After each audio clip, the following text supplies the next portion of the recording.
News அவர் தமிழ் நேயர்களுக்கு வணக்கம். உலகம் முழுவதும் 300 கோடி தடுப்பூசிகளை விநியோகம் செய்த நிறுவனம் திடீரென திரும்ப பெறுவதற்கான காரணம் என்ன?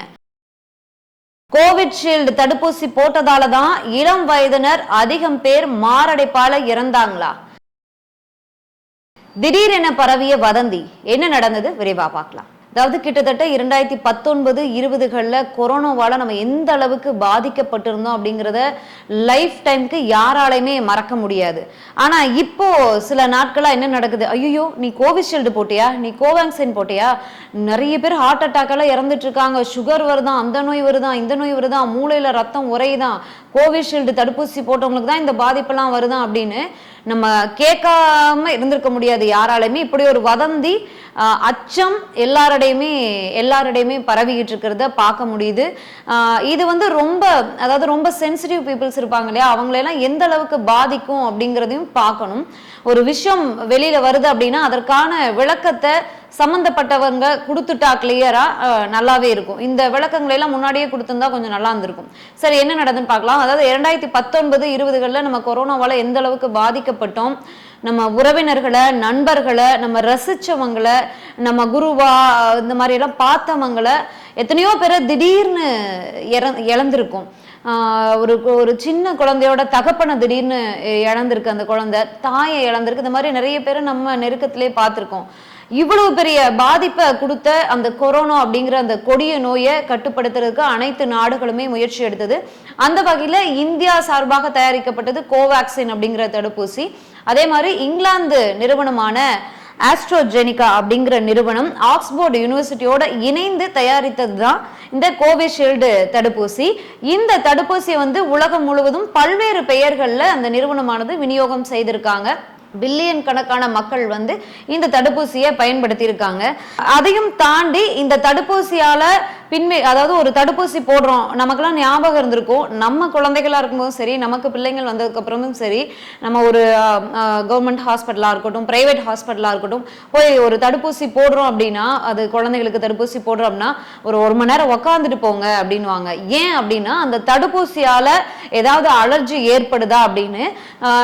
சில குழந்தைகளுக்கு உடம்பெல்லாம் தடிச்சிடும், உடனே அந்த அலர்ஜி ஏற்படும், அப்புறம் உடனே ட்ரீட்மெண்ட் தருவாங்க. ஏன்னா அந்த தடுப்பூசி போட்டு உடனே வீட்டுக்கு போயிட்டாங்க அப்படின்னா திரும்பி வர்றதுக்குள்ள அது அடுத்த கட்டத்தை நோக்கிடும் இல்லையா. அதனால மருத்துவர்கள் சொல்லியிருப்பாங்க, இதெல்லாம் நம்மளும் பண்ணிருப்போம், நமக்கு நல்லாவே ஞாபகம் இருக்கும். ஆக மொத்தத்துல தடுப்பூசி அப்படின்னாவே பக்க விளைவுகளை எதுவுமே ஏற்படுத்தாது அப்படின்னு எந்த நிறுவனமுமே இது வரைக்கும் சொல்லல. அதே மாதிரிதான் இந்த ஆஸ்ட்ரோஜெனிகா நிறுவனமும் இந்த தடுப்பூசியை விநியோகிக்கும் போது பெறப்படுகிறார்களே, பெறக்கூடிய நாடுகளிடம் இந்த விஷயத்த சொல்லியிருக்காங்க அப்படிங்கிற ஒரு தகவலும் இருக்கு. அது ஏன் இப்போ மிக பெரும் பரவலாக பேசுபொருளாக மாறி இருக்கு அப்படின்னா, இங்கிலாந்தை சேர்ந்த ஜேமி ஸ்காட் அப்படிங்கிற நபர் வந்து எனக்கு வந்து மூளையில ரத்தம் உறைதல் ஏற்பட்டிருக்கு, நான் வந்து இந்த கோவிஷீல்டு தடுப்பூசியை போட்டேன், அதனாலதான் எனக்கு இந்த பாதிப்பு ஏற்பட்டிருக்கு அப்படின்னு இங்கிலாந்துல வழக்கு தொடர்றார். அவர் மட்டும் இல்ல, அவர் பின்னாடியே கிட்டத்தட்ட ஒரு 50 பேர், அதாவது 50 பேர் யார் அப்படின்னா, இங்கிலாந்துல இந்த கோவிஷீல்டு பயன்படுத்திய கிட்டத்தட்ட ஒரு 80 பேருக்கு மேல இறந்து போயிடுறாங்க.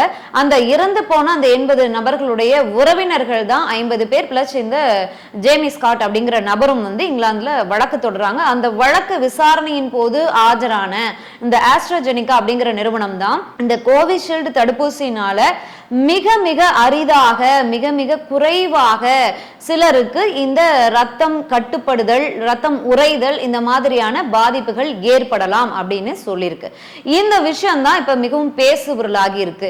சரி, இந்த ரத்தம் உறைதல், ரத்தம் கட்டுப்படுதல் அப்படின்னா அது வந்து ஹார்ட் அட்டாக்கா, பிரெயின் ஸ்ட்ரோக்கா, மூளையில ரத்தம் உறைபடுமா அப்படின்னா, நம்ம மருத்துவர்கள் நிறைய பேர் இப்ப முன் வந்து விளக்கம் கொடுத்துக்கிட்டு இருக்காங்க. அது வந்து ஹார்ட்ல ரத்தம் உறையிறதோ இல்ல மூளையில ரத்த கட்டு வர்றதோ கிடையாது அப்படிங்கிற விளக்கத்தையும், அதே மாதிரி இந்த கோவிஷீல்டு தடுப்பூசி போட்டவங்கல்ல 1,00,000 பேர்ல கிட்டத்தட்ட 4 பேருக்கு தான் இந்த பாதிப்பு ஏற்படுவதற்கான மூலக்கூறுகள் இருக்கு அப்படிங்கறத டாக்டர்ஸ் வெளிப்படையா சொல்லியிருக்காங்க. அதே மாதிரி கொரோனாவால பாதிக்கப்பட்டவங்கல 10 லட்சம் பேர்ல 1,65,000 பேருக்கு ரத்தம் உறைதல் ஏற்படுவதற்கு வாய்ப்பு இருக்கு அப்படிங்கிறதையும் டாக்டர் சொல்லியிருக்காங்க. அதனால இந்த கோவிஷீல்டு தான் ஆபத்தானது, இந்த கோவிஷீல்டு போட்டா இந்த மாதிரி எல்லாம் நடந்துரும், இந்த இளம் வயது மாரடைப்புகளுக்கு காரணம் இந்த கோவிஷீல்டு தான் அப்படிங்கிற பிம்பத்துல இருந்து வெளிவரணும் மக்கள்.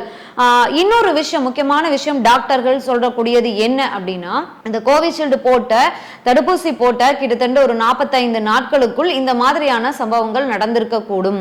அரிதும் அரிதாக இந்த நிறுவனம் ஆஸ்ட்ராஜெனிகா அப்படிங்கிற நிறுவனம் சொல்லுது போல, இந்த கோவிஷீல்டு போட்டதிலிருந்து கிட்டத்தட்ட ஒரு 45 நாட்களுக்கு உள்ளாக இந்த மாதிரியான ஒரு சில நபர்களுக்கு இந்த பாதிப்புகள் நடந்திருக்க கூடும்.